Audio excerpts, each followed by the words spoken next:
Gunnar Örvar Stefánsson. Gunnar, það létti verið í dag. Þú opnar markareikning sumarsins með fínu marki í dag. Já, það var alveg komin tími á það og líka komin tími á sigur hjá okkur og við náðum því sem betur við fram í dag. Þetta var, náttúrulega sem Þórsari getur maður að sagt núna, það var aldrei spurning, við vorum miklu betri í dag. Já, við vorum miklu betri en mér fannst ég gera þetta svolítið erfitt fyrir okkur kannski.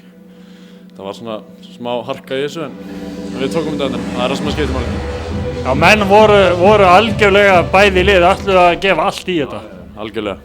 En við höfum yfirhöndina í því eins og markaskorinn í dag og það er svona fáið 3 stig. Og nú er það ÍR-ingar í næsta leik, það verður snúið leikur. Já, það er hörkuleikur. Við spilum við vetur og þeir eru með helviti gott lið og við förum bara í þann leik til að vinna eins og alla aðra. Og þú hefur markaskona með þér? Það sjálfsögðu. Gangi ykkur. Takk fyrir.